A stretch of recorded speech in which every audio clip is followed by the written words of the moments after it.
Bem, Sidney, a diabetes tem assim, é pauta de muita coisa, de muito evento, de muita discussão, porque é uma doença extremamente prevalente, tem muita gente com diabetes, é uma doença que cresce com o envelhecimento, cresce com os hábitos de vida não saudáveis, e ela é negligenciada pelos pacientes na forma como tratar, na forma como conduzir, não só pelos pacientes, mas pelos profissionais, mas também pela própria população que cuida de pacientes com diabetes. Então é um tema de extrema relevância, que mata, é uma causa de óbito muito frequente, uma causa de complicações, sequelas, que podem ser divisor de águas na vida de um paciente.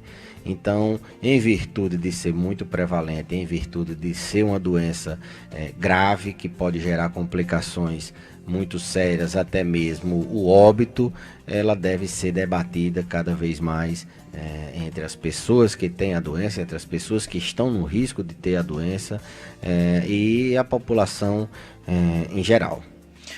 Eu já ouvi algumas pessoas dizendo que conseguiram não usar açúcar há muito tempo, preocupados com essa situação da diabetes.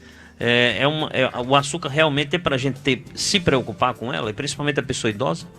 Isso. Inclusive você me perguntou, e eu não respondi na primeira pergunta, sobre se deveria ter mais preocupação. Isso, na terceira idade. Na terceira idade, e a gente indubitavelmente tem que ter mais preocupação. O idoso diabético, ele é mais complicado do que o idoso não diabético. E a pessoa diabética jovem, ela é menos complicada do que o idoso diabético. Então, idoso com diabetes redobra a preocupação, porque eles ficam muito mais difíceis de se dar diagnóstico. Os sintomas não são muito claros, eles apresentam a doença com sintomas totalmente diferentes, e eles evoluem com a gravidade muito mais rápido. Ao invés de um paciente evoluir, por exemplo, de uma pneumonia para uma infecção generalizada ser 2, 3 dias, um paciente com diabetes ele não apresenta os sintomas e ele evolui muito rapidamente. Aí a segunda pergunta agora foi se as pessoas na terceira idade... Eu também fugiu aqui a pergunta. Vamos voltar aqui para uma pergunta que está aqui do ouvinte falando comigo aqui no Facebook. Eu já vi também muita gente preocupado com esse... parece do que açúcar. Do açúcar no... A pergunta que você ia fazer, se ter cuidado com o açúcar. Pessoas que há muitos anos deixaram de usar o açúcar porque perceberam que lhe fazia mal e poderia desembocar, inclusive, numa situação de diabetes e tal. Tem que ter muito cuidado com o açúcar. Muito cuidado. O açúcar e sal em excesso, eles podem causar doenças sérias. A gente tem uma quantidade de carboidratos na dieta. O carboidrato ele é o alimento mais fácil de se encontrar, mais barato, e que ele compõe grande parte da dieta do ser humano. E um problema é que a gente exagera no carboidrato. Um dos carboidratos é a glicose, é o açúcar. Então o açúcar, a glicose, ela estando em excesso na alimentação, ela pode induzir você a ter um nível de glicose no sangue maior, ou seja, açúcar no sangue, que é conhecidamente a diabetes. Então, açúcar em excesso pode gerar diabetes, e a gente pode substituir o açúcar por adoçante e evitar, principalmente aquelas pessoas que têm outros fatores de risco, tem obesidade, é sedentária, ou tem na família, é uma doença extremamente com caráter, um componente hereditário muito forte. As pessoas que têm na família alguém com diabetes já devem fazer exercício físico, ter cuidado na alimentação. Inclusive, um dos cuidados é evitar açúcar, evitar comidas com muito carboidrato, massas. Isso não transpõe para aqueles pacientes que as restrições no paciente idoso diabético, ou o paciente não diabético idoso, ele está ali com 80, 90, agora, a partir de agora eu não vou mais comer açúcar. Não é bem assim. A gente evita os exageros, mas não pode deixar de alimentar, de nutrir o paciente com carboidrato. É uma linha bem tênue. Eu já vi algumas pessoas que vão verificar a glicose, né? Aí dá 100, 120, 130. A ouvinte está perguntando aqui, Dona Maria Salete Gomes. Minha glicose deu 149. Isso já é diabetes? Eu queria que você explicasse essa medição aí, o que é que define a pessoa diabetes aí nessa medição. Pronto. O diagnóstico de diabetes, nele é laboratorial e clínico. Clínico com sintomas. O paciente que tem diabetes, ele tem muita sede, muita fome, ele urina muito, ele tem as polis, que assim a gente chama. Ele tem esses sintomas de diabetes, que o açúcar estando alto no sangue dá esses sintomas. O idoso ele já tem menos sintomas, ele se apresenta, ele dificilmente tem esses sintomas clássicos. Então tem sintomas e tem o diagnóstico laboratorial, que é medir o açúcar no sangue.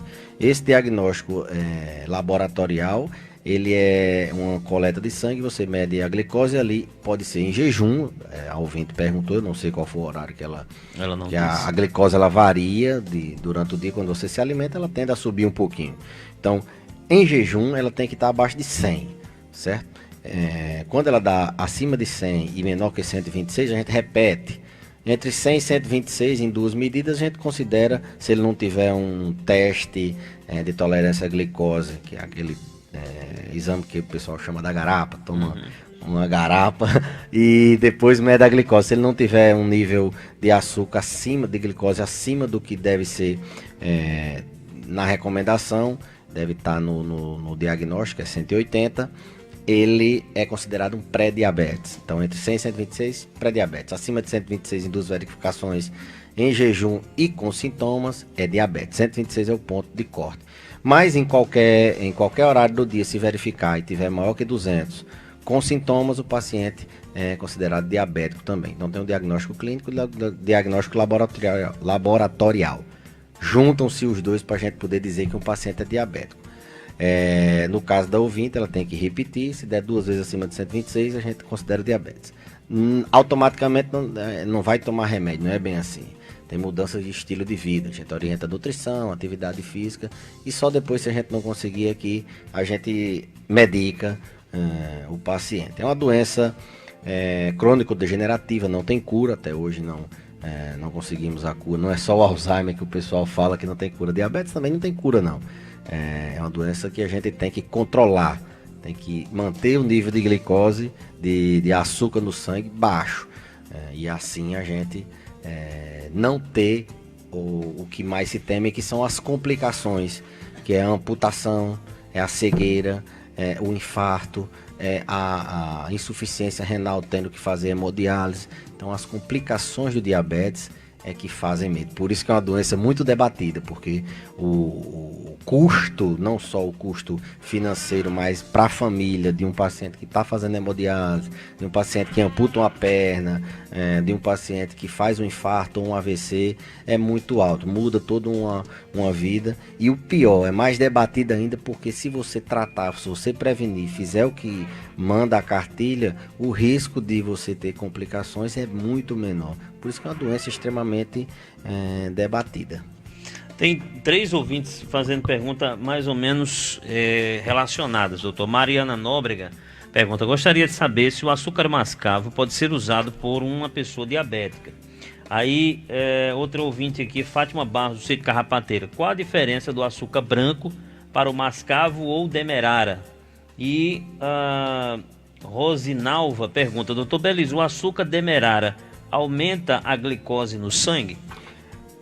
Vou ser bem simples e objetivo, como eu sou, e sincero com meus ouvintes. Açúcar, mascavo, demerara, açúcar é açúcar. Diabético e açúcar é uma equação que não fecha. Se você tem diabetes, não tente falsear a realidade de dar que comer. Não, açúcar mascavo é açúcar. Ele tem um pico glicêmico menor, ele é melhor, é adoçante. Ou sem açúcar.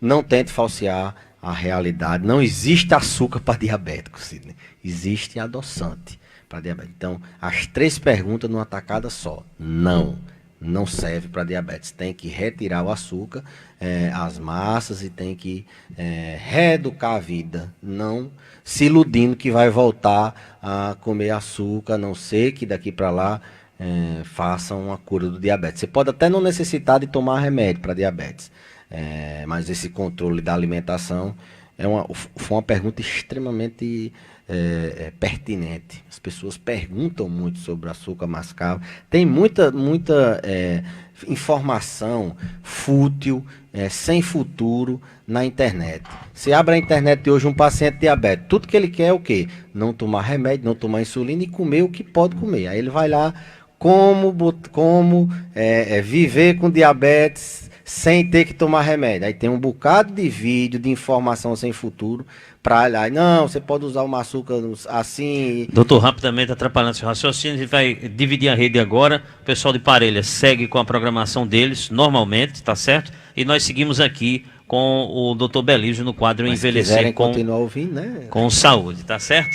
Doutor, então, essa questão do açúcar, tudo é açúcar, demerara, mascavo, o açúcar branco, qualquer um tipo de açúcar. Para o diabético açúcar, não tem condições. Açúcar é glicose, é conversa fiada, de que é isso que eu estou falando. Hoje a gente vive numa época de desinformação, de fake news, as pessoas angustiadas por uma solução fácil, simples. Não é bom ficar tomando remédio, não é bom viver tomando insulina. Então querem descobrir. Não, quando uma coisa for mudar, todo mundo fica sabendo.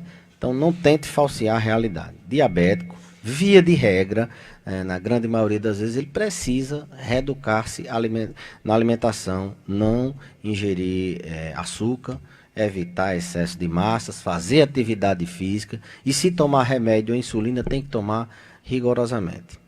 Tem outra pergunta do outro ouvinte aqui. Eu parei de comer carne há quase um ano. Eu não tenho diabetes. Até que ponto eu estou falando certo? Mas como peixe e ovos. Doutor, ele não tem diabetes, o ouvinte não tem diabetes, parou de comer carne há quase um ano, come peixe e ovos, né? Acho que ele quer saber a relação a falta da carne... Isso, não tem problema nenhum, não. Tem essa cultura de comer carne aqui no Brasil, é da nossa cultura, comer carne bovina, mas tem canto que o pessoal não come. O boi é sagrado, isso, vive com outras fontes de proteína. Ovos e peixe são excelentes fontes de proteína. Frango também é excelente fonte de proteína. E na verdura e outros alimentos pode-se encontrar aquelas vitaminas, aqueles nutrientes que se tem na carne. Então, o amigo que perguntou sobre não comer carne vermelha, fique tranquilo que ele não vai ter problemas com diabetes. Se tiver, não será pela falta da carne vermelha e ele não vai ter problema vai ter interferência na sua saúde em virtude de não ingerir carne vermelha, desde que ele tenha outra fonte de proteína. O senhor falou agora há pouco aí na palavra amputação. Quando, por exemplo, na pessoa idosa, isso pode acontecer, doutor? Amputação é uma complicação mais temida, é um marcador de saúde. Por exemplo, um bairro, uma cidade, um estado que tem muita amputação é sinal que não está funcionando a atenção básica. O cuidado mínimo com o diabético não está funcionando, porque é o final do que pode acontecer com diabetes. Então, a amputação ela pode ser, eu não diria necessária, ela é o tratamento muitas vezes vital para o paciente. O paciente que não tem a circulação, ele faz uma trombose, ele faz uma infecção, uma necrose no pé, ele tem que amputar o pé, porque aquele pé não tem mais vida e serve como fonte de infecção, ele pode morrer por causa do pé. Então é um mal necessário, tira o pé para salvar o resto do corpo. Mas a ideia o médico amputou minha pé, mas quem chegou até o ponto de amputar foi diabetes. Por isso que a atenção antes da amputação é fundamental. E mais, a diabetes é uma doença silenciosa. Como eu falei, ela tem esses sintomas de urinar mais, urinar menos, uma fomezinha a mais, uma fome, que às vezes passa despercebido. O paciente acha que aquilo é normal, o dia nem percebe. É uma doença silenciosa, ela não diz a você o que é que está acontecendo, não. E eu sempre digo, é como se fosse uma navalha dentro do corpo, destruindo. Ela acaba com o rim, acaba com o coração, corta as pernas, e sem o paciente sentir absolutamente nada. Não sente tanto que perde até a sensibilidade da perna. Por que ele amputa a perna em algumas vezes? Porque a circulação é ruim, a diabetes acabou com a circulação do pé dele, ele não sente, às vezes se corta, não tem a sensibilidade, o diabetes também acabou com a sensibilidade da dor, porque a dor é um sinal de alerta. Você tem uma dor, você tira logo o pé da chapa, né? Se a chapa estiver quente, um espinho, você tira logo o pé. Como o diabetes não tem essa sensibilidade, ele fica lá queimando o pé na chapa. Um exemplo hipotético, ele pode ter um corte e não sentir aquilo ali. Infecciona, ele tem dificuldade de cicatrização, as defesas dele são baixas, para poder cicatrizar precisa de uma circulação boa, ele já está todo arrebentado. Então o ideal é que a gente controle para não chegar nesse ponto. Tem uma pergunta aqui de ouvinte: acordar com a língua pregada no céu da boca e a boca totalmente seca pode ser um sintoma de diabetes? A questão da língua é uma situação muito específica, né? Não é característica de uma doença. A diabetes, ela faz a pessoa ter boca ressecada porque urina muito quando está descontrolada. E a boca seca, ela pode favorecer a ficar a língua presa. Mas, assim, sem examinar, sem ver se não tem outra coisa, eu não consigo ver uma associação desse sintoma com diabetes, não. Mas diabetes, como uma pessoa perde muito líquido, a pessoa tem uma tendência a ter boca seca. Quem é diabético, que toma medicamento, alguns medicamentos também dão boca seca. E o paciente idoso que tem uma tendência a ter pouco líquido no corpo, esse é que tem boca seca mesmo. O nome na medicina a gente chama de xerostomia. É pouca produção de saliva, boca seca, que isso pode gerar outras complicações.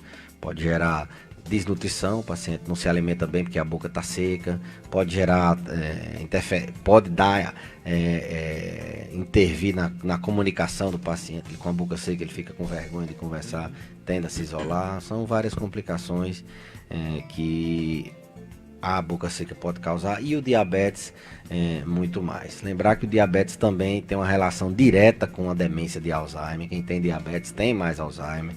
Quem tem diabetes tem mais depressão. Quem tem diabetes tem mais doença no coração. Então o diabetes ele é uma doença silenciosa, mas que pode causar diversas. Os pacientes até ficam às vezes, eu não diria chateados, mas eles ficam: rapaz, doutor, mas tudo que está acontecendo, ele pergunta, eu estou sentindo uma dormência, eu estou sentindo isso. Aí a gente vai dizendo, não, diabetes. Doutor, tudo que eu sinto então é do diabetes. Pior que a doença, ela atua fundamentalmente no vaso, na artéria. Em toda parte do corpo tem artéria, circula sangue.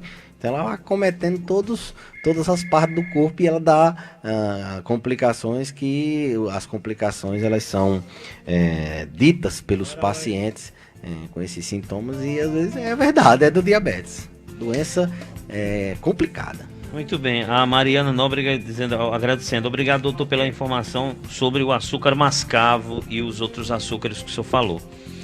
Eu queria entender, doutor Belísio, o que é que produz. Eu sou leigo no assunto, se o senhor que é o médico que vai corrigir se eu estiver falando alguma besteira. Qual é o órgão que produz glicose no corpo? Bom, o problema... Ou insulina? O problema não é a glicose. A glicose é uma fonte de energia necessária, fundamental, inclusive Mas eu respondo depois, eu termino depois. Certo, diga aí. Se quem tem diabetes pode tomar suco de limão. Olha, o suco de limão tem sido uma questão que todo mundo hoje quer tomar para achar que vai resolver a vida dele tomando um copo de... Tudo. Se você toma suco de limão até para gastrite, né? Tem gente. Toma. E tem uma fundamentação. Ele toma, o organismo entende que tem muito ácido no estômago, aí manda diminuir a quantidade de ácido. Só que quando esse efeito passa, volta triplicado. Não trata. Tem que tratar mal pela raiz. Então o limão, porque a indústria farmacêutica, aquelas teorias das conspirações. Doutor Laí Ribeiro dando palestras no YouTube. Se você abrir a internet aí, o limão um aliado. Eu não desrecomendo, sabe, Alexandre? Se a pessoa toma, se sente bem, mas dizer que o limão vai substituir certas outras coisas ainda é muito pouco tempo para a gente saber. Teria que ter um estudo com muitos pacientes em vários países do mundo, esse estudo ser randomizado, as pessoas escolhidas aleatoriamente, sem saber o que está tomando, ser comparado com outro remédio ou com placebo. É assim que se faz ciência, é assim que se faz um estudo para a gente poder tomar um remédio. Bom, ela quer saber se o limão tem pode dar diabetes. Não tem esse. Ela pode até não tratar, mas também não dá não. O limão não causa diabetes, não. Com relação, qual é o órgão que produz insulina, então? É isso? Então, a insulina é um hormônio. Esse hormônio, ele pega o açúcar que está no sangue e coloca para dentro do órgão. A gente precisa de açúcar dentro dos órgãos, dentro do cérebro, dentro do músculo, dentro dos órgãos que precisa dessa, é como se fosse a gasolina do corpo, como se fosse o combustível. O açúcar é esse combustível. E quem pega esse combustível e coloca como se fosse a bomba de combustível, coloca dentro do carro, é a insulina. Então, o que é o diabetes? Qual é o órgão que produz? O pâncreas é quem produz a insulina. Certo. O diabetes a gente ingere na alimentação. Se você comer uma grande quantidade de açúcar, o pâncreas vai ficar em que situação ali? Ele vai produzir muita insulina para diminuir essa glicose do sangue e colocar para dentro do órgão. Entendi. Então, se você come muito, você produz muita insulina. E aí vai acabar provocando diabetes. Aí o que é que acontece? Você tem um misto de duas coisas. Você tem uma alteração genética que faz com que o órgão, o pâncreas, as células betas do pâncreas, elas entrem em autodestruição. É uma doença autoimune, é o organismo destruindo o próprio organismo. As células que produzem insulina, com o tempo, elas vão diminuindo. E você tem uma capacidade de produzir insulina menor. Associado a isso, uma dieta com muita glicose, ela vai fazendo com que o pâncreas trabalhe mais. E essa glicose é tóxica para o próprio organismo. Então, a diabetes é uma mistura dessas duas coisas, de quantidade de açúcar exagerado e uma herança. O pâncreas destrói o próprio pâncreas e esse pâncreas fica com incapacidade, com insuficiência pancreática de produzir o hormônio da insulina e essa insulina fazer com que os níveis de glicose fiquem normais. É tanto que a criança que tem diabetes, aquela diabetes tipo 1, ela já é diferente. Ela nasce sem produzir insulina. Então ela não tem insulina no corpo, você tem que tomar insulina externa, que é o diabetes tipo 1. Diabetes tipo 2 não, é uma doença autoimune, que é essa destruição do pâncreas a longo prazo, em virtude da genética e em virtude da toxicidade da glicose alta. É impressão ou o doce ele lhe faz consumi-lo compulsivamente? Quanto mais você come, mais vontade tem? Não. O doce, ele dá uma sensação de carboidratos em geral. Ele dá uma sensação de bem-estar. Ele produz um neurotransmissor chamado serotonina no cérebro e dá uma sensação de prazer. Por isso que muita gente que tem ansiedade mete o pau a comer, porque é uma bola de neve. É muito difícil então, viu? É complicado. E o doce, Sidney, ele também, como você nessa mesma linha, já viu quando a gente almoça, dorme aquele soninho do almoço, não dá aquela vontade de comer um docinho depois? Por quê? Porque a gente, quando almoça, produz muita insulina. Porque o organismo, arroz, feijão, para poder botar essa glicose, não só tem em doce não, tem também nos carboidratos em geral. Então, muita insulina, joga toda a glicose, tira toda a glicose do sangue. O organismo sente falta. E a gente tem vontade de comer um docinho porque essa insulina trabalhou demais e a gente fica com vontade de comer o doce.